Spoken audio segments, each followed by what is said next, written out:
Assalamualaikum warahmatullahi wabarakatuh. Selamat berjumpa kembali dalam ruang pembelajaran fisika. Insya Allah kita akan kembali membahas penerapan hukum pembiasan pada kaca plan paralel. Nah, eh, kaca plan paralel itu adalah semacam sebuah alat optik, alat yang tembus cahaya. Bentuk geometrinya menyerupai sebuah balok persegi. Nah, kita akan mempelajari bagaimana sinar-sinar yang masuk ke kaca plan paralel tersebut. Nah, untuk itu saya akan menunjukkan sebuah kaca plan paralel. Nah, tentunya kaca plan paralel itu memiliki indeks bias adalah N2, di mana kaca plan paralel ini berada di satu medium, katakanlah N1. Dan kita asumsikan bahwa N2 itu lebih besar daripada N1. Artinya apa? Bahwa medium kedua ini memiliki indeks bias yang besar daripada medium N1. Nah,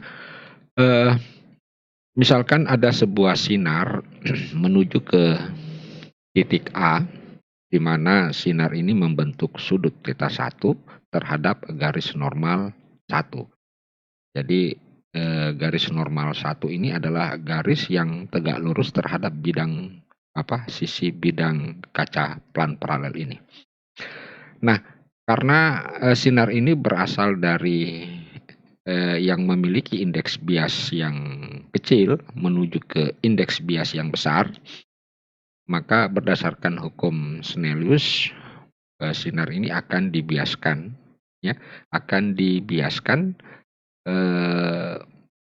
mendekati garis normal. Jadi mendekati garis normalnya ini adalah sehingga sinar bias ini terhadap garis normal itu membentuk sudut θ2. Jadi membentuk sudut θ2, di mana kelihatan bahwa θ1 lebih besar daripada θ2.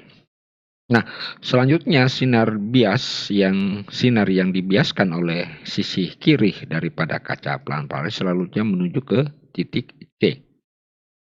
Nah, tiba di titik C, maka sinar ini akan dibiaskan kembali.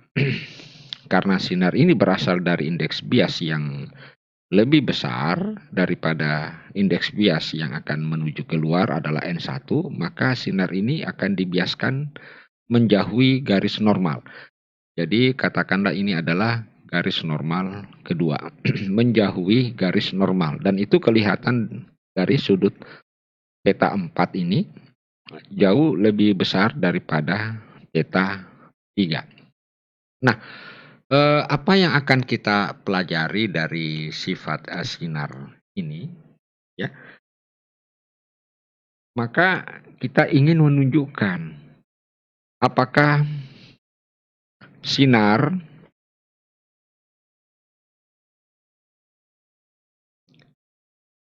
datang itu sejajar dengan sinar bias. Jadi ini adalah sinar bias, katakanlah ini sinar datang, kemudian ini sinar bias pertama, ya, ini sinar datang pertama, sinar bias pertama, kemudian sinar datang kedua, ini sinar bias. Jadi apakah kita sebutnya saja istilah sinar datang dan sinar bias yang keluar melalui kaca plan paralel. Nah, Pertanyaan pertama, apakah sinar datang ini dengan sinar bias sejajar atau tidak? Nah, itu yang akan kita tunjukkan pada kesempatan ini. Nah, tentu saja untuk menunjukkan bahwa sinar datang dan sinar bias adalah sejajar, maka kita gunakan hukum pemantulan Snellius, di mana untuk di titik A berlaku hukum Snellius, yaitu adalah N1 kali sin theta 1 ya, sama dengan N2 kali sin theta 2. Demikian pula kita akan menerapkan hukum Snellius pada titik C, di mana kita dapatkan bahwa N2 sin theta 3 ya, N2 sin theta 3, ini N2 sin theta 3 sama dengan N1 sin theta 1. Nah, apa yang akan kita lakukan? Maka berikutnya kita akan melihat geometri kedudukan daripada sinar yang berada di dalam kaca plan paralel ini. Nah, kelihatan bahwa garis normal N1 dengan N2 karena tegak lurus terhadap masing-masing bidang sisi, maka kita meyakini bahwa N1 dengan N2 adalah sejajar. Itu adalah sejajar. Sedemikian sehingga karena kedua garis ini adalah sejajar, kemudian kedua garis tersebut dihubungkan oleh sebuah garis AC. Maka dengan demikian kita bisa ketahui bahwa theta 2 dengan theta 3 ya, theta 2 dan theta 3 adalah sama. Theta 2 dan theta 3 adalah sama. Oke? Jadi sekali lagi theta 2 dan theta 3 disebutnya sebagai sudut yang berseberangan. Nah, dengan demikian untuk persamaan ini ya kita bisa ubah menjadi N2 sin theta 2 sama dengan N1 sin theta 1. Nah, sehingga kalau misalkan ini saya tulis di sini adalah persamaan pertama, ini adalah persamaan kedua, maka di sini ada N2 sin theta 2, di sini juga ada N2 sin theta 2.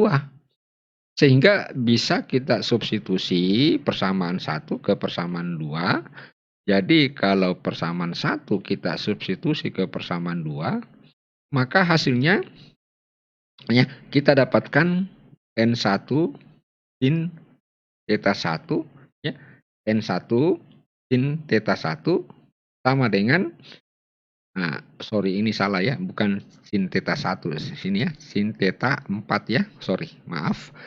Jadi bukan N1 sin theta 4 ya, oke ini theta 4. Nah, saya lanjut lagi. Dengan demikian kita dapatkan N1 sin theta 1, oke. Kemudian disamakan dengan N1 ya, N1 juga sin theta 4. Oke. Sudah bisa dimengerti sampai di sini ya. Jadi sekali lagi saya ulangi, karena persyaratannya bahwa theta 2 sama dengan theta 3, oke, maka theta 3 ini kita bisa ganti dengan theta 2. Akhirnya menjadi N2 sin theta 2, N1 sin, ini si theta 4 di sini ya. Menjadi sin theta 4.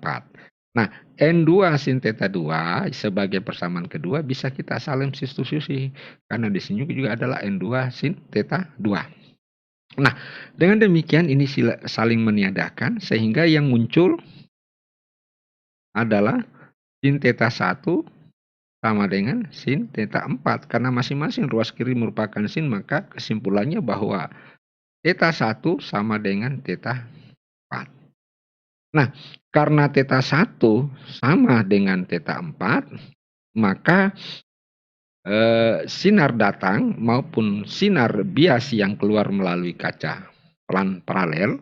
Jadi kita bisa simpulkan bahwa sinar datang, ya, dan sinar bias yang keluar dari kaca pelan paralel adalah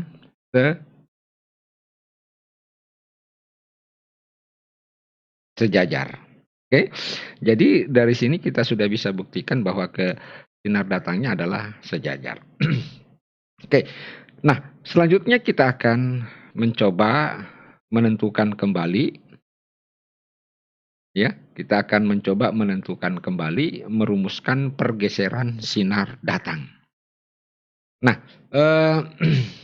selanjutnya kita perhatikan pada gambar ini, maka ada beberapa hal yang perlu kita ketahui, ya, perlu kita ketahui. Saya sudah tuliskan bahwa yang paling pokok yaitu pertama ada garis DC. Jadi garis DC ini saya beri simbol T, dan itu tak lain adalah pergeseran. Jadi pergeseran sinar datang. Jadi pergeseran sinar datang, dan ini adalah sinar bias yang keluar melalui kaca pelan paralel, ya. Dan yang pertama tadi kita sudah rumuskan bahwa sinar datang ini sejajar dengan sinar bias. Nah, kalau kita tarik garis lurus ke sini, kita tarik garis lurus, ya, maka itulah yang kita sebut dengan pergeseran. Nah, ada beberapa besaran yang penting untuk kita ketahui. Pertama adalah sudut beta. Sudut beta, dan kita perhatikan segitiga. Kalau kita perhatikan segitiga ADC, ya, ADC, maka bisa kita tulis bahwa sin beta, jadi sin beta ini, ya, sin beta ini adalah sin beta, ya. Jadi sin beta itu tak lain adalah T per sisi miring ini, sisi miring AC. Jadi sin beta adalah per AC. Nah, kita sebutnya sebagai persamaan pertama, atau bisa kita tulis dulu, atau bisa saya tulis sederhanakan.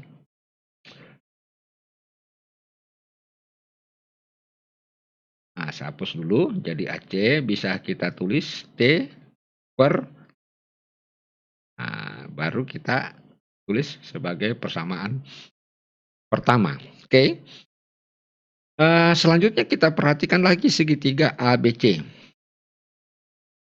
Segitiga ABC itu menunjukkan bahwa sin alfa, ya, ini ada sin alfa adalah panjang AB per AC. Ya, panjang AB per AC, panjang AB per AC, di mana panjang AB itu adalah ketebalan daripada kaca pelan paralel tersebut. Ya, ketebalan ini panjangnya adalah D, tak lain adalah AB sama dengan C. Sehingga kita bisa dapatkan bahwa sin alfa itu adalah D per AC. Atau kita bisa tulis AC sama dengan D per sin alfa. Kita sebutnya persamaan kedua. Nah, yang menarik di sini adalah AC pada persamaan 1 adalah T per sin alfa, dan AC juga tak lain adalah D per sin beta, dan AC juga adalah D per sin alfa. Nah, kita substitusi persamaan 1 ke persamaan 2. Maka kita akan dapatkan, nah, saya tulis dulu T, ini sin beta, ini D sama dengan sin alfa. Oke, dengan demikian kita sudah dapatkan rumus untuk pergeserannya itu tentu adalah D, dalam kurung, ya, sin beta per sin alfa. Nah, kita simpan dulu persamaan 3, oke. Nah, sekarang kan yang perlu kita ketahui itu beta, apa itu, dan alfa itu apa. Karena di dalam kaca plan paralel ini kita hanya mengetahui theta 1, theta 2, theta ketiga dengan theta 4. Nah, kita lihat beta. Ya, ini beta ini, ya, beta ini. Nah, kalau kita perhatikan, coba kita perhatikan ini adalah theta 1. Nah, tentu ini juga adalah theta 1 karena sudutnya berseberangan. Ya, bukan sudut berseberangannya. Ya, oke. Ini sudutnya. Berarti ini adalah theta 1, ini juga adalah theta 1. Dengan demikian, beta ditambah theta 2 sama dengan theta 1. Oke, jadi kita bisa tulis di sini. Saya buat dulu di sini catatan ya. Buat catatan. Nah, dari gambar itu kita dapatkan tadi berapa?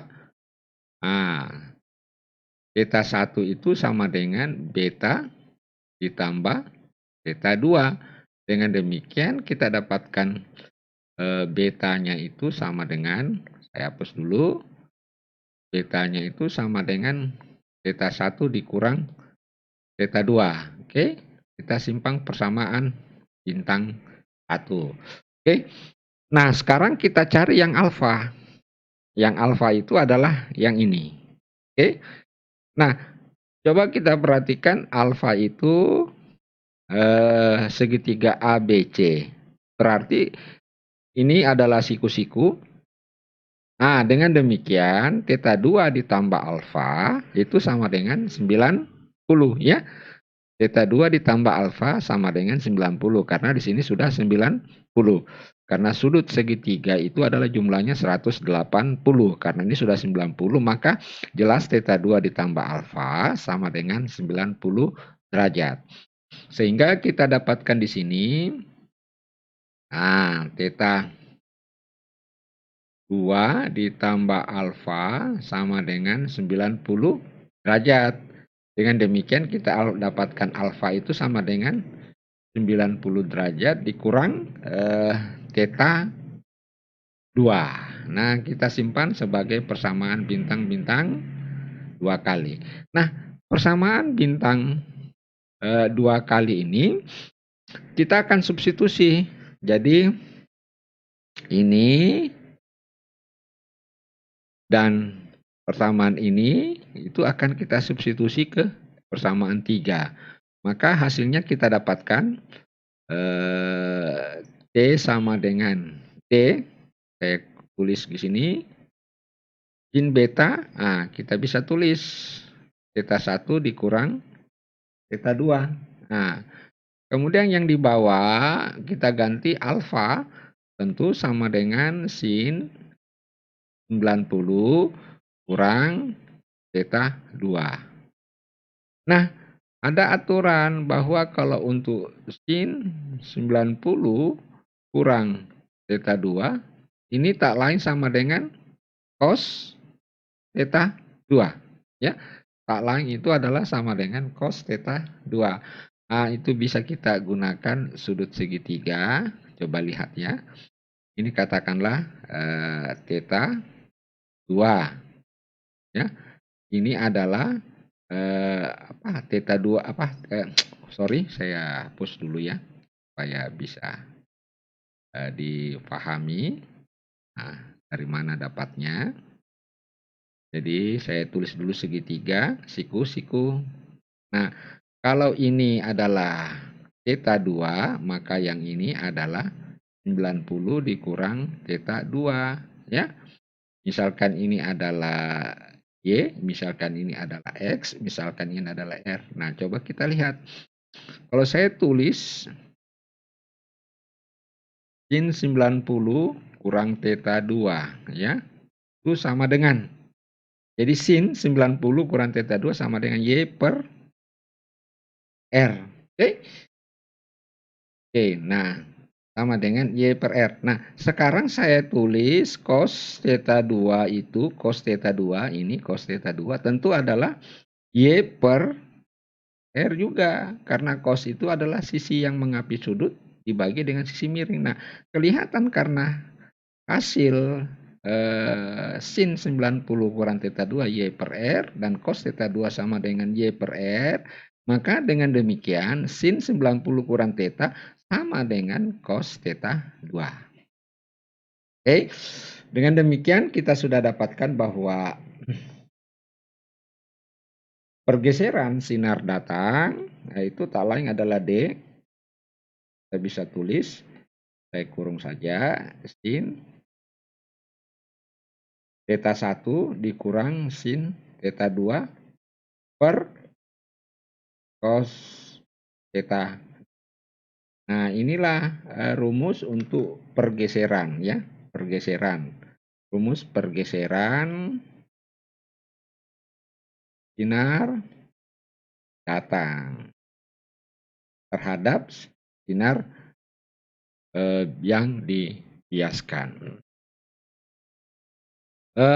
Baik, saudara-saudaraku sekalian, adik-adik sekalian, demikianlah penjelasan singkat mengenai penerapan hukum Snellius pada kaca plan paralel.